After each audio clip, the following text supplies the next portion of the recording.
Um grande abraço para você que acompanha a Rede Vida em todo o Brasil. Falamos ao vivo aqui de Aparecida, onde oficialmente, agora há pouco, com uma celebração eucarística presidida por Dom Valmor, às 6 horas da tarde, iniciou a 59ª Assembleia Geral da CNBB em sua etapa presencial. Esse ano, você viu aqui na Rede Vida, ampla cobertura, no mês de abril, a etapa virtual.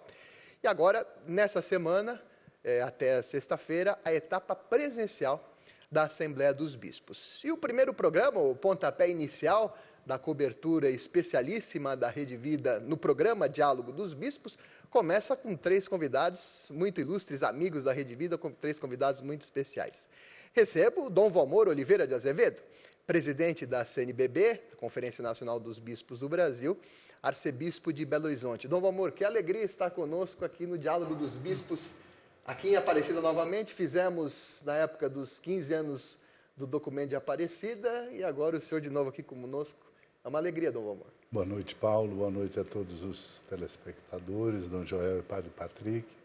É uma alegria muito grande poder partilhar expectativas, experiências na celebração dessa etapa presencial da nossa 59ª Assembleia dos Bispos.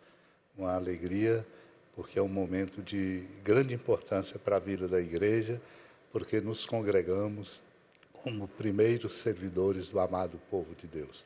Por isso a importância da comunhão de todos, da oração e de nos fortalecermos para termos o que precisamos de grande vigor missionário.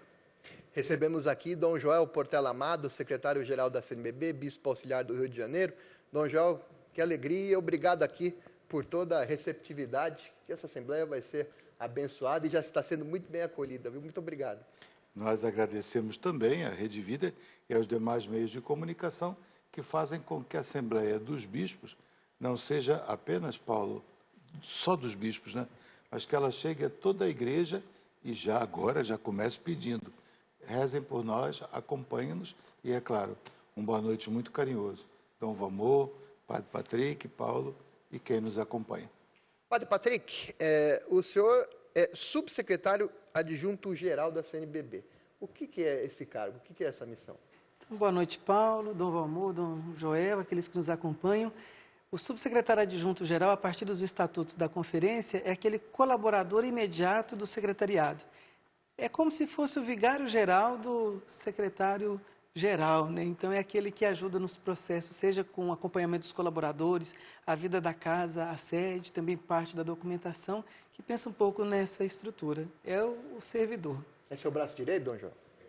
Direito e esquerdo, porque, por função muito bem exercida pelo Padre Patrick, o subsecretário-geral é quem, no fundo, tudo que aparece, de algum modo, passa pelas mãos do Padre Patrick.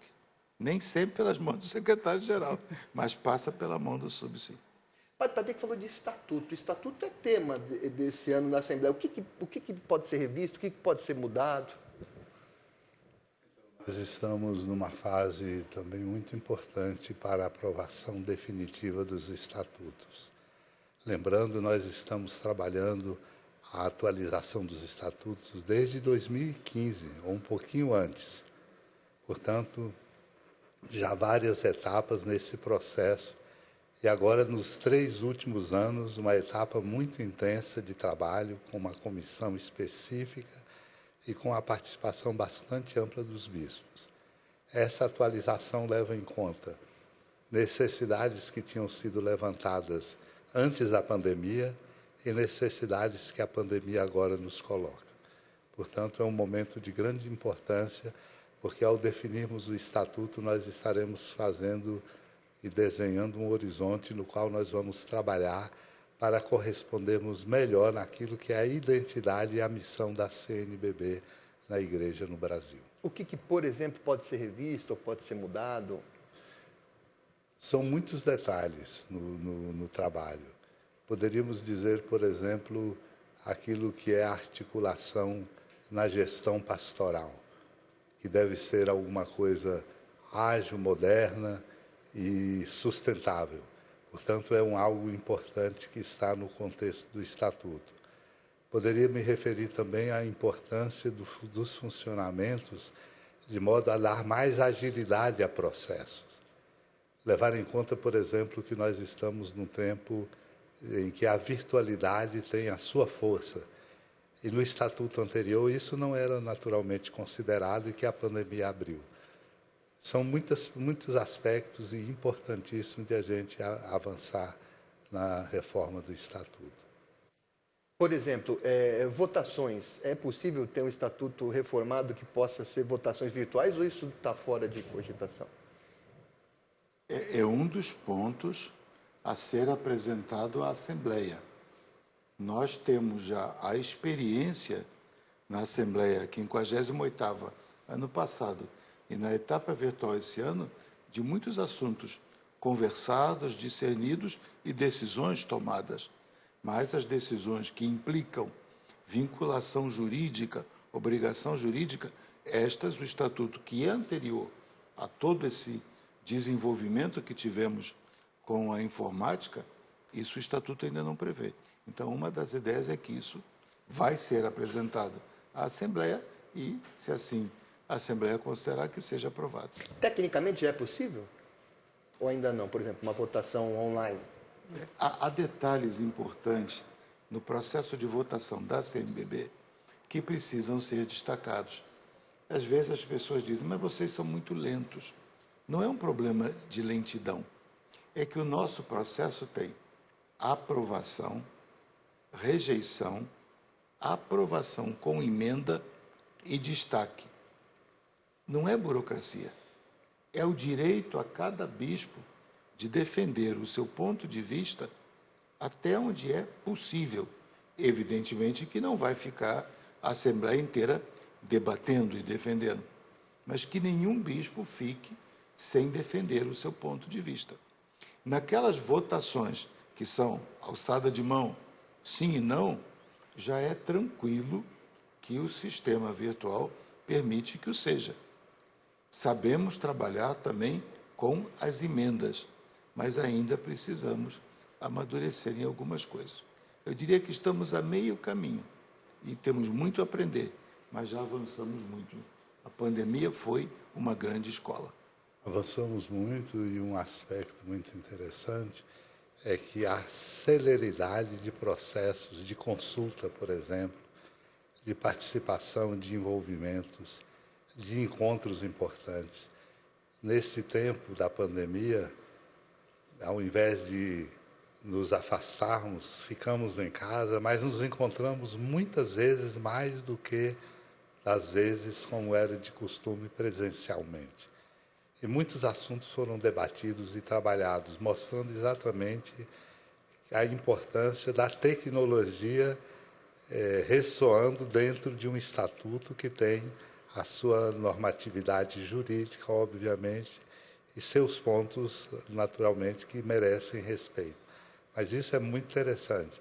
Isso nos dá uma possibilidade de trabalhar com velocidade, que é uma característica desse terceiro milênio, e de utilidade em várias direções, respondendo a demandas que são importantes e que não pode esperar um mês, uma semana, mas tem que ser definida de hoje para amanhã ou numa semana. Então, isso tudo é um tempo novo. Essa Assembleia que nós estamos agora iniciando é uma Assembleia realmente completamente, embora no mesmo lugar, com muitas iguais dinâmicas, mas é uma Assembleia completamente diferente, porque nós estamos chegando diferentes nessa Assembleia. Por exemplo, essa ideia nós tivemos esse ano, por uma questão da pandemia, a primeira fase foi virtual, agora presencial. Isso é excepcional por causa da pandemia ou pode ser pensado por outros moldes de se realizar assembleias na frente? Ou isso nem... Se me permitem, eu diria que isso abriu um leque de possibilidades. Mostrou, como o Dom Valmor já indicou, fizemos uma Assembleia, 58ª, fizemos uma etapa primeira da 59ª totalmente virtual, é possível. E esse formato, uma parte virtual e uma parte presencial, pode ser feito, porque há um detalhe aqui que é importante considerar. A presencialidade, ela também faz falta. A virtualidade acelera processos. Mas o grande segredo é você conseguir equilibrar as duas coisas. Porque nós não estamos aqui apenas para votar. A votação é a motivação mais urgente. Mas nós estamos aqui, eu uso 3 verbos. Evidentemente, Paulo, votar, rezar e conviver. E nesse primeiro dia, né, do amor, Padre Patrick, ainda no iniciozinho com a missa, a alegria do reencontro está marcando. A alegria de estarmos aqui no santuário, mas a mim está chamando muita atenção a alegria, o abraço, a famosa frase que nós dizemos tanto, que bom te ver. Isso é decisivo para o exercício do nosso ministério, principalmente aqueles irmãos bispos que vivem em regiões isoladas, sozinhos e até sem qualidade de internet para poder um contato virtual. A presencialidade não pode ser rifada de maneira nenhuma, porque ela é essencial na nossa experiência de seguimento de Jesus Cristo, que é a experiência de encontro. Mas nós podemos ter uma CNBB cada vez mais moderna e mais servidora, sobretudo pensando que nós estamos falando da CNBB, estamos falando de 19 regionais, com 19 regiões no Brasil, distâncias, necessidades, culturas diferentes. Então, a possibilidade, em perspectivas importantes de gestão pastoral, de comunicação, de diálogo, de formação, de a gente se qualificar, se modernizar e corresponder melhor àquilo que é do contemporâneo. O senhor falou de regional, de regionais. E que experiências de regionais que a CNBB Nacional achou isso é interessante? Pode ser usado no nacional ou vice-versa? Tem experiências assim? Tem muitas experiências, né, Patrick? Por exemplo, há 2 temas que nós vamos tratar. O Ministério de Catequista, em 2 votações, e a animação bíblica da pastoral. Nesses 2 temas, o jeito de ser catequista, e mais ainda, aí não vou morar um pouco a sua área, mas a leitura que eu faço, a animação bíblica da pastoral no Brasil, a animação bíblica da vida e da pastoral, ela tem inúmeras formas de ser no Brasil. Então, essa contribuição da riqueza dos 19 regionais tem sido muito grande. Hoje, que é o dia, por exemplo, do catequista, né? Inclusive foi celebrado, veio a pandemia. Como é que vocês veem a principal dificuldade hoje de ser catequista num contexto que tivemos aí mais de 2 anos de pandemia? Qual que é a principal dificuldade que fica? Padre Patrick, que está com vontade de dizer, lembrando do seu trabalho de pároco. Pois é. Como nós estamos aqui em Aparecida, eu me recordo o discurso inaugural do Papa Bento XVI aqui na 5ª conferência. Conhecer Jesus Cristo é a nossa alegria, anunciá-lo é a nossa missão. Talvez um desafio comum nesse contexto do anúncio do Evangelho seja assumir de fato o caminho da iniciação à vida cristã já em curso em muitas comunidades. Olhando esse contexto pandêmico, o que a gente ouve muito dizer é o seguinte: olha, mas como evangelizar agora no chamado pós-pandemia, nessa nova realidade? Eu tenho dito que se nós conseguirmos recuperar aquilo que foi esquecido, pegando como marco temporal a Conferência de Aparecida, a formação do discípulo missionário, a formação das pequenas comunidades eclesiais missionárias, porque é a comunidade estruturada que também inicia nesse caminho. Então eu penso que o caminho é esse: redescobrir a alegria do Evangelho na pessoa e na centralidade da palavra, Jesus Cristo, a formação da comunidade, para que assim a gente possa dar continuidade a esse processo que já vem em curso, muito bonito na vida da igreja. Aí tem que ter um trabalho com as bases. Sempre tem que ter um trabalho com as bases e esse movimento de ir às bases, de escutar as bases, de interagir com as bases, nem apenas, digamos, para usar essa imagem, aproveitar essa imagem que você usou, nem apenas cúpula, nem apenas base, mas esse diálogo, em que é uma das funções da conferência como instrumento de comunhão, exatamente a comunhão entre as diversas formas de ser num Brasil multicultural. Você imagine, 19 regionais, cada um com um mundo sociocultural, vamos dizer assim como tem um bioma diferente, tem uma realidade sociocultural diferente. Então, tem que interagir. Dentro disso, o senhor respondeu. Ontem a Rede Vida transmitiu o consistório, criação de cardeais, e o Papa disse isso aos cardeais. Os cardeais, vocês têm o diálogo também com as autoridades, mas não se esqueça também das bases dos pobres. Ele fala isso aos cardeais. Como é que, por exemplo, a fala ontem do Papa, aquele momento na criação dos novos cardeais, entre eles os brasileiros Leonardo Steiner, Dom Leonardo e Dom Paulo César, como isso pode ser trazido para a Assembleia, para uma reflexão, mesmo não sendo o tema central? Isso está no coração da Igreja do Brasil. A Igreja no Brasil caminha exatamente nessa perspectiva de criar uma compreensão de pastoral, de ação evangelizadora que leva em conta exatamente o que Dom Joel acabou de dizer, a multiculturalidade. Portanto, o nosso desafio permanente é proximidade. Dizia há pouco na missa, o pertencimento do povo à igreja e como segmento de Cristo Jesus na igreja requer proximidade nossa. E que é o que a palavra de Deus hoje nos mostra. Não convide os seus amigos, não convide os ricos, não convide aqueles que retribuem. Convide os pobres, convide os aleijados.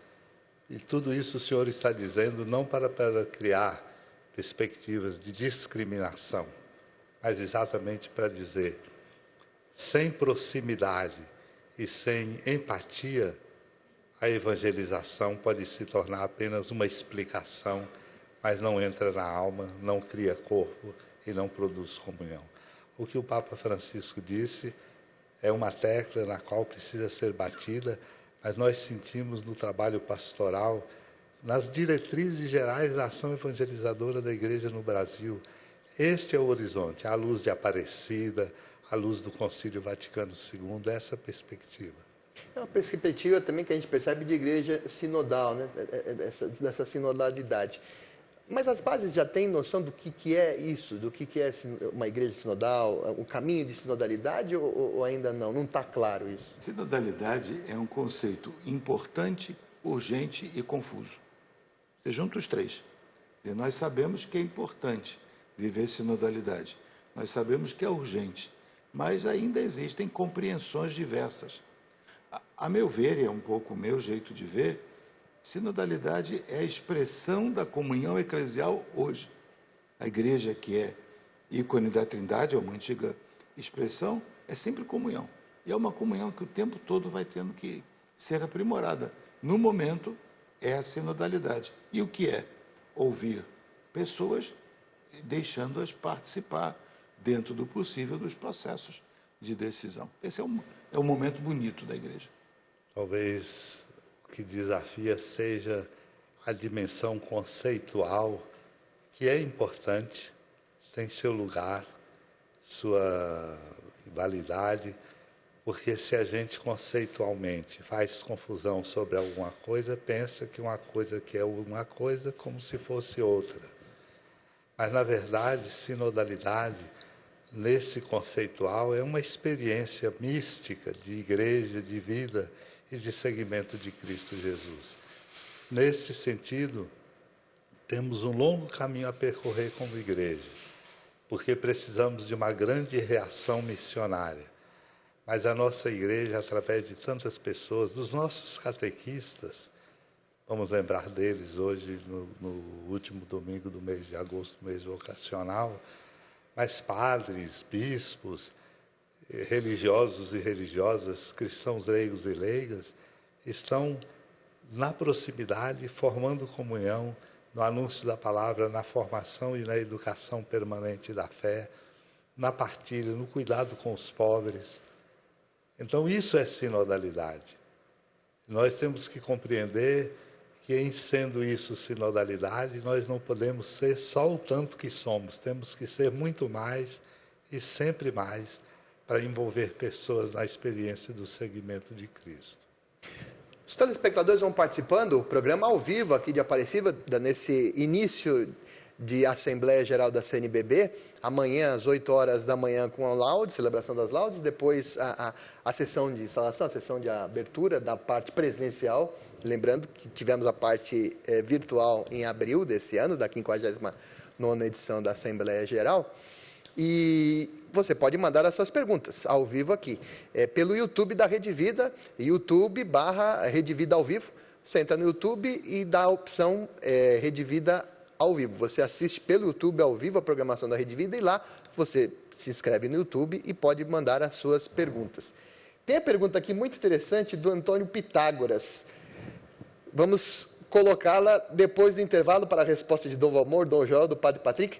Qual o impacto das ausências dos bispos novos e cardeais nesta Assembleia?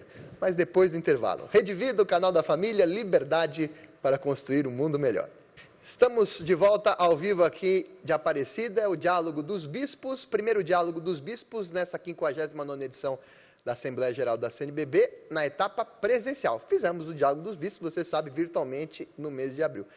Mas a pergunta do Antônio Pitágoras, né? Então, a Assembleia, pelo menos até quarta-feira, vai ter a ausência dos cardeais por uma questão de coincidência, né? Porque o Papa Francisco convocou os cardeais do mundo inteiro para o consistório ordinário público. Não só foi de criação dos novos cardeais, mas também já tem a data de canonização de 2 beatos, Arquímede, que é um farmacêutico italiano que fez missão na Argentina, e também de um integrante dos escalabrinianos,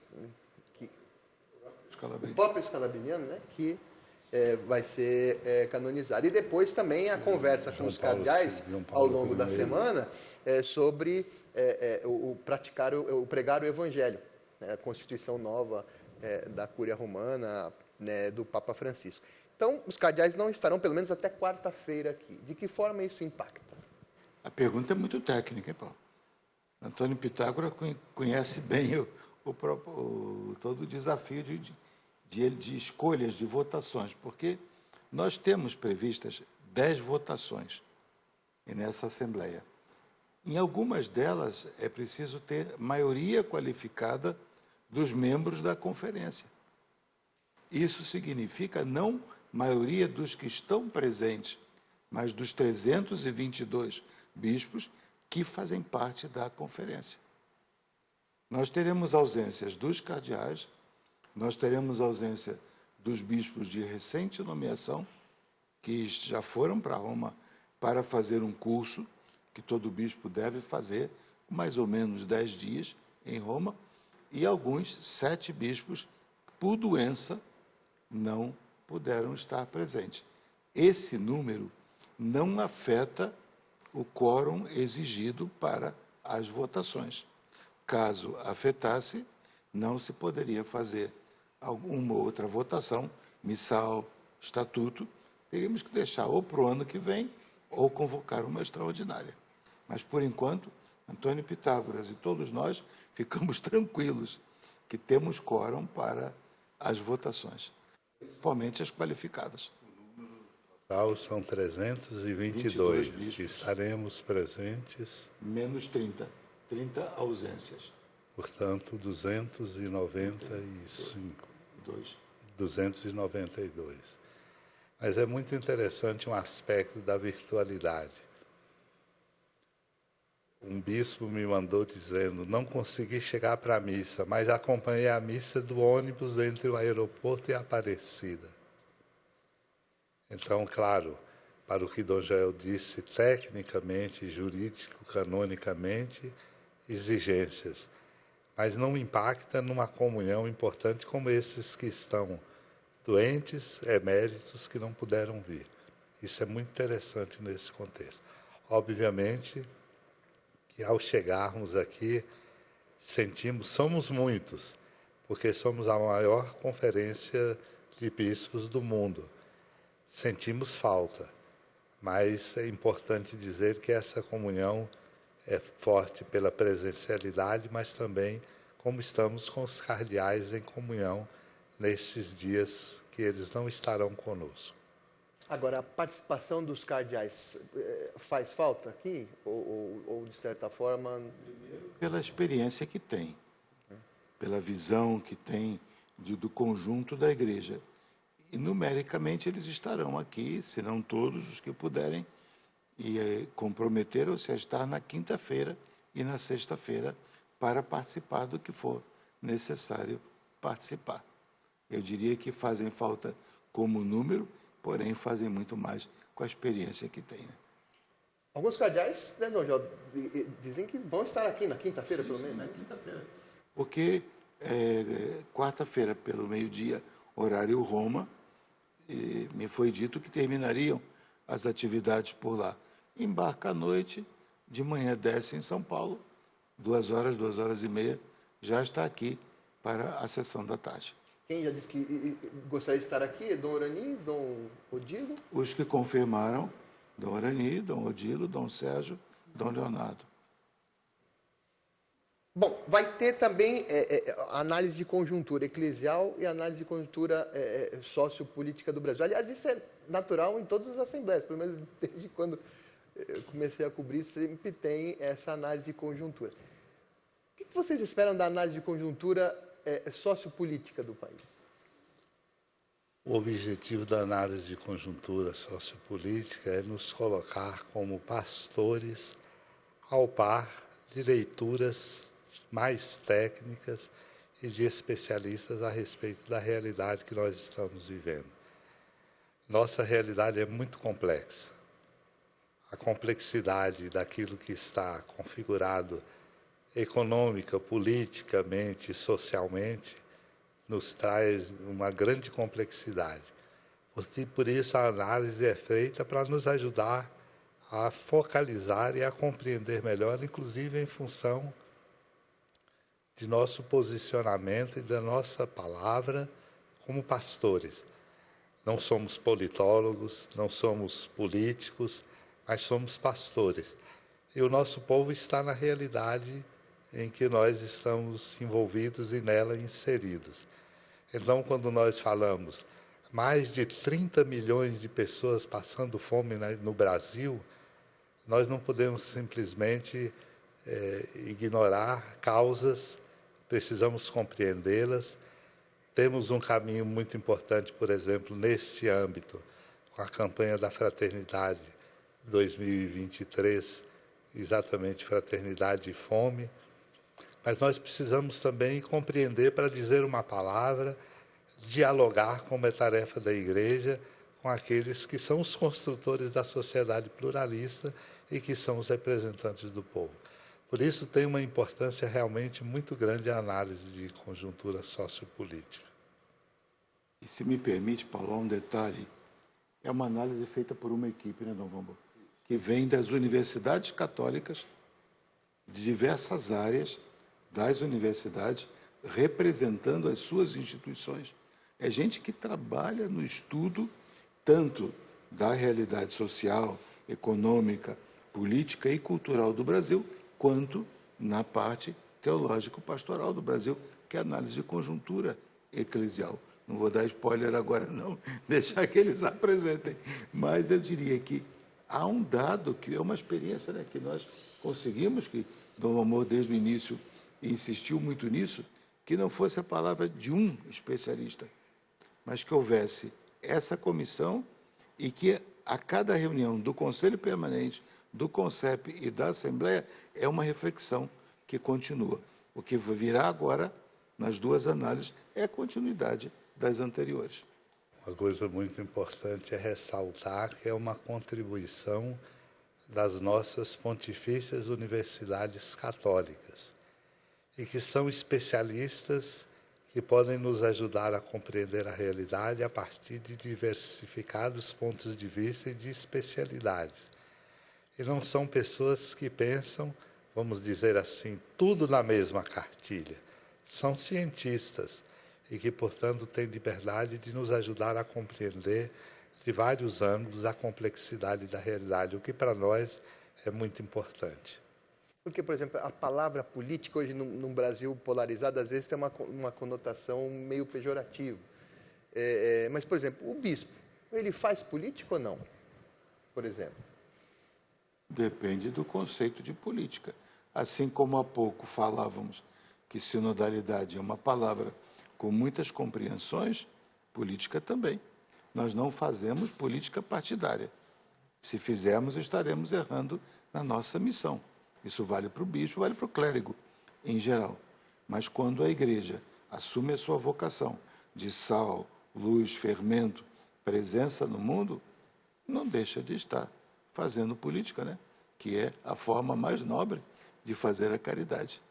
E como fazer com que a população entenda a política, não como no sentido pejorativo, mas como isso que disse Dom Joel, Dom Valmor? Talvez tenhamos um vício muito grande, porque quando nós falamos de política, nós compreendemos estar falando de política partidária. Política partidária é um capítulo dentro do bojo amplo da política. Mas só olhando anteriormente, nas perspectivas mais da antiguidade e da filosofia, a política é exatamente a arte da nossa cidadania bem vivida e articulada de modo que haja justiça e bem comum. Então, um bispo não faz política partidária. O padre não faz política partidária. Os cidadãos devem fazer sua política partidária, ou fazer suas opções. Tem diferença. Mas a igreja está no coração do mundo, e aqui eu vou usar uma expressão bonita, simples, mas muito significativa do Papa Francisco na Fratelli Tutti, Carta Encíclica, quando ele diz: nós temos que marcar a sociedade com o sabor do Evangelho. Esse é o conceito da política que nós fazemos. Não é uma política partidária, uma ideologia X ou Y, este ou aquele candidato, mas é todo um trabalho de conscientização, de encantar a política no seu sentido mais nobre, como agora há pouco lembrado por Dom Joel, como modo de viver e praticar de modo adequado à caridade, compreender então a política como o trabalho em que nós trabalhamos e promovemos de tal modo que a sociedade tenha sabores do Evangelho. Por quê? Porque nós cristãos estamos a caminho do reino. O reino de Deus é o nosso horizonte e a nossa razão. Nós temos que estar no coração do mundo como peregrinos, mas marcando este mundo com o sabor do Evangelho, pela força do testemunho como sal e luz, fermento dentro da sociedade. Isso bem compreendido dá a todos os cristãos o dever e a tarefa de encantar a política e de promovê-la de modo nobre, adequado, porque está em jogo a justiça, o bem comum, a democracia, a participação de todos.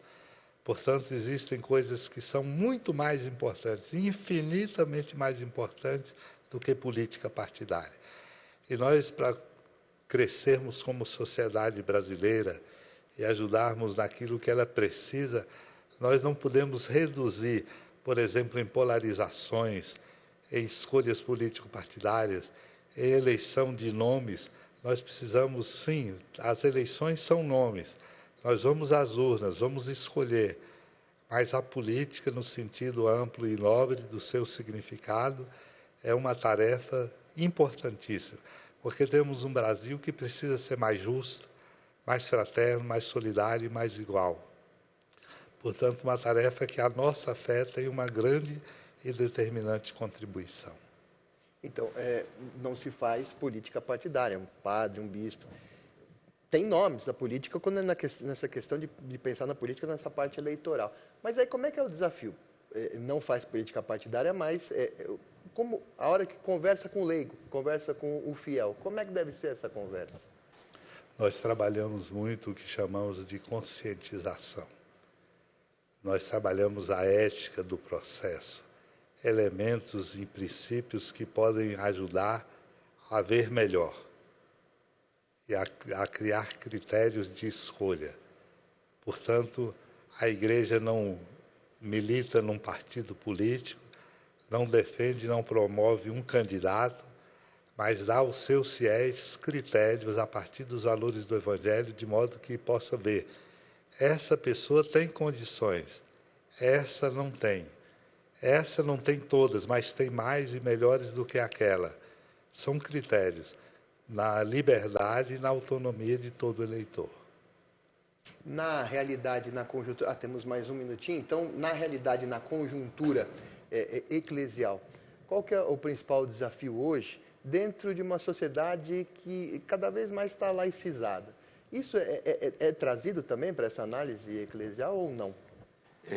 Estamos tratando desse processo de compreender a relação entre o Evangelho, a vivência do cristianismo e essa sociedade que aí está.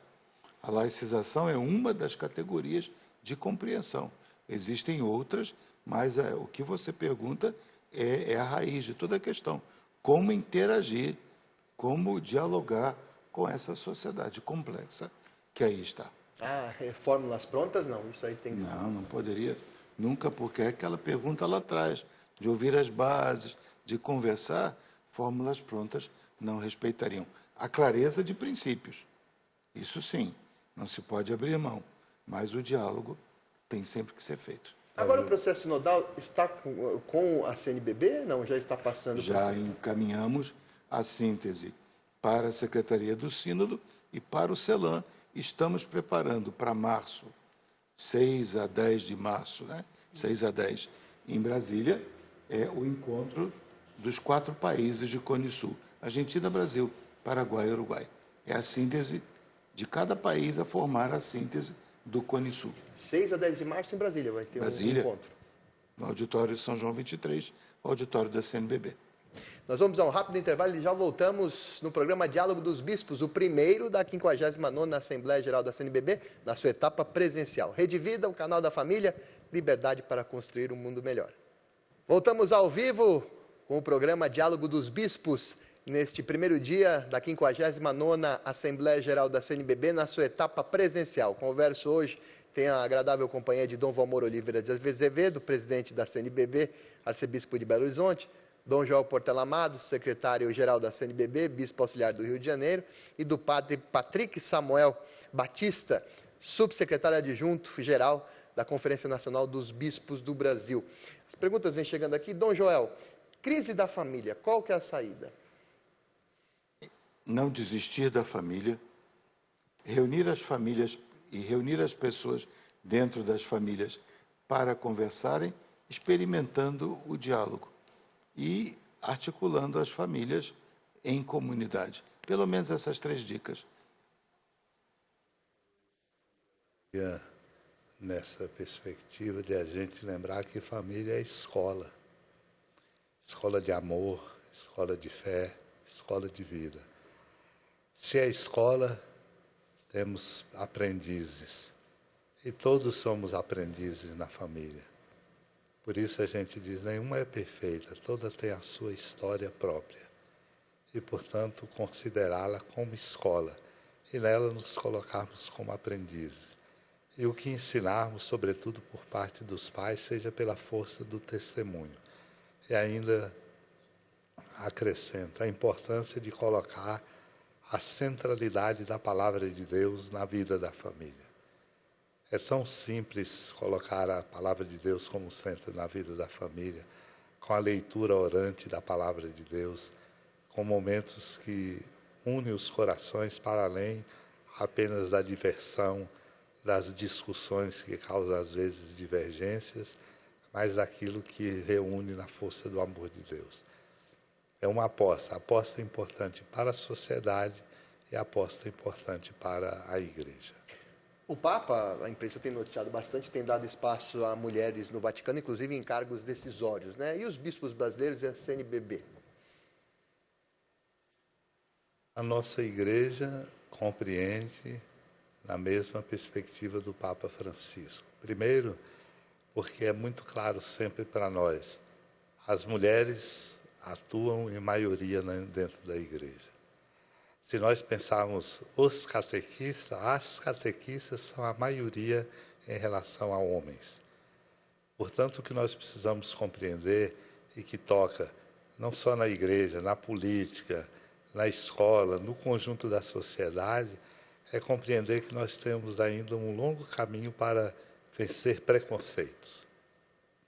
Nós sabemos, por exemplo, que mulheres que fazem o mesmo que homens fazem ganham menos do que eles.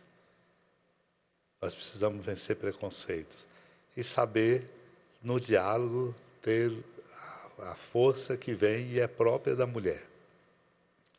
Portanto, nós estamos num caminho. Temos experiências bonitas.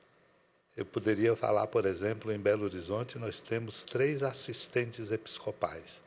Uma no Vicariato Episcopal para Ação Pastoral, outra no Vicariato na área ambiental, outra na área do social e outra na área da política. Então, as mulheres têm grandes contribuições e nós precisamos abrir caminhos à nossa compreensão e efetivar experiências que possam nos fazer enriquecidos muito mais por ações determinantes em lugares de grande importância por parte das mulheres. Padre Patrick, um complexo como uma Assembleia Geral, um Santuário Nacional, enfim, é possível sem a participação feminina?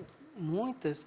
Por exemplo, a coordenadora da Secretaria-Geral é a irmã Irene, que é da Comissão para a Amazônia, também da REPAM. Temos aqui uma das colaboradoras mais antigas da CNBB, a Soninha, que é arquivista também, e ela presta um serviço belíssimo à conferência.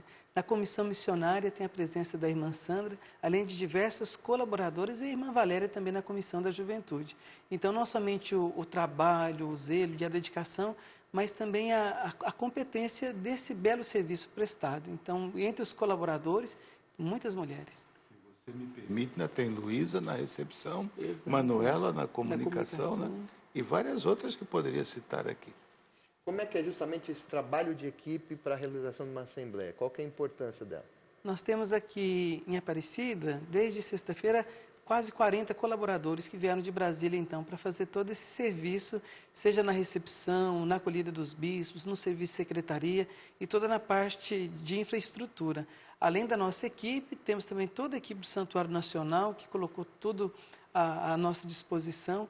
E esse trabalho de equipe, eu sempre costumo dizer para todos, é que a nossa missão, enquanto servidores da conferência, é colaborar para que toda a estrutura aconteça de forma agradável, para que os bispos possam, então, trabalhar nesses dias. E esse trabalho acontece bem antecipadamente. Desde janeiro, nós estamos trabalhando com visitas a Aparecida, diversas reuniões, também em Brasília. Há toda uma logística, um trabalho muito belo. E uma característica desse trabalho é a alegria do serviço, a alegria de encontrar os bispos e de favorecer para que tudo corra na plena paz e harmonia, para que os bispos possam trabalhar.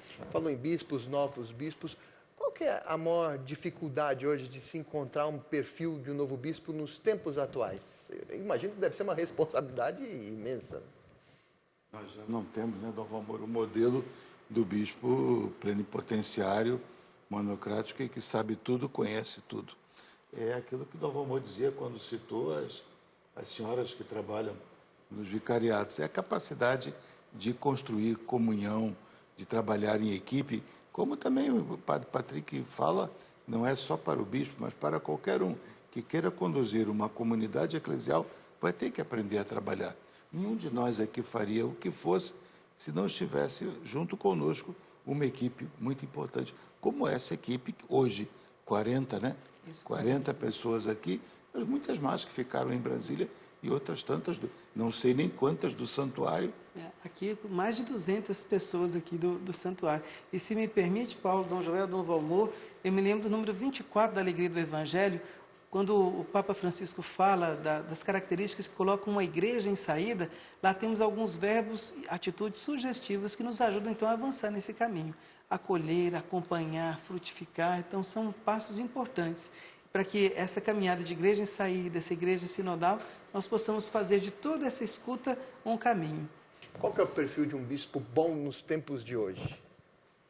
Então, Paulo, isso faz lembrar que nós temos um documento que é uma exortação apostólica, fruto de um sínodo sobre a pessoa do bispo. É um documento da época de São João Paulo II, chamado Pastores Grégio, pastor do rebanho. Ali está o desenho do bispo ideal. É um caminho de santidade, é um esforço pessoal contínuo. Perspectivas muito importantes do que o bispo significa na igreja, numa igreja toda ministerial e de participação e de comunhão. Mas talvez o que você pergunta podemos trazer para uma perspectiva mais de resposta imediata, para dizer assim, a riqueza do que se pensa do bispo, como sinal da esperança do Evangelho para a esperança do mundo. O que o bispo tem que ser é um homem humano, espiritual, próximo, dialogal, capaz de abrir-se aos desafios do tempo contemporâneo, dialogar com a sociedade e ser muito simples. Ser simples com as suas aptidões, com a sua competência, com seus cargos, com seus títulos ou com suas importâncias. O mais importante e determinante é a sua competência humana e espiritual. Porque outras necessidades podem ser supridas, como, por exemplo, de grande gestor em vista de sustentabilidade. Então, é importante que ele, para ser pastor do rebanho, ele seja um homem humana e espiritualmente de densidade. Isso é importante. Sem isso, poderá se transformar num burocrata, poderá ter um peso que é muito pesado nas suas próprias costas e não conseguir cumprir as exigências da tarefa da evangelização. Esse é o ponto de partida no horizonte traçado e que é um caminho que nós temos que percorrer permanentemente. Estamos com poucos minutos aí para a conclusão do programa, então aproveitar, o Padre Patrick vai trazer para a gente o cardápio então dessa Assembleia que é modificado. Então, amanhã começa às 8 da manhã, tem a laudes, depois tem a sessão de abertura, quinta-feira tem o retiro, quinta-feira também tem a sessão de homenagem às 8 horas da noite para a CNB. Enfim, o que o senhor destacaria, né, deste calendário que está começando hoje a Assembleia, amanhã na prática? Certo. Algo que talvez os telespectadores precisem ficar por dentro também é o horário da celebração. Muitas pessoas acompanham, o costume é na parte da manhã, só que nessa Assembleia acontecerá às 18 horas, com exceção na quinta-feira, que será ao meio-dia, quando os ponteiros apontam para o infinito. Por que não é mais às 7 às 18? É por conta desse tempo que nós temos agora, é um curto espaço de tempo, e também para favorecer um pouco mais o encontro dos bispos, seja na parte da manhã, e a parte da tarde são as reservadas, que são temas mais particulares e pontuais que os bispos vão tratar. E na quinta-feira, a celebração de homenagem aos 70 anos da CNBB vai acontecer no interior da Basílica. Nesse dia também nós vamos tirar uma foto oficial dos 70 anos na nave norte da Basílica. E concluindo às 18 horas da próxima sexta-feira, dia 2 de setembro. Bom, aqui onde nós estamos é o Centro Padre Vitor, né? Centro de Eventos Padre Vitor. Ele foi redentorista, comunicador. Aqui serão as reuniões no período da manhã. Da manhã, toda manhã, aqui no Centro de Eventos. À tarde, vão para a Basílica? É no Noé Sotilo, que é um auditório onde aconteceu a 5ª Conferência do Episcopado Latino-Americano e Caribenho. Lá é reservado? Lá é reservado. E por que lá no Noé Sotilo? Porque assim que termina a reservada, os bispos já vão se paramentar para participar da celebração às 18 horas, para evitar esse traslado daqui até a Basílica. Dom João, então tem as mudanças até práticas, né, de uma Assembleia, né? Mudanças práticas, Paulo, e mudanças contínuas. Porque na medida em que nós dependemos de votações, de algum modo o ritmo das votações vai condicionar a gestão dos assuntos numa grade. Nós temos um esqueleto, mas a cada final de sessão, esse esqueleto vai sendo adaptado até sexta-feira, 18 horas. E as coletivas às 3 horas da tarde para a imprensa aqui, né? Isso, aqui. Queria agradecer muito o Padre Patrick, Dom Joel, Dom Valmor, pela participação dos senhores aqui no primeiro programa Diálogo dos Bispos, na etapa presencial da 59ª Assembleia Geral da CNBB. Rede Vida aqui trará ampla cobertura, já está trazendo, né, com boletins ao longo da programação.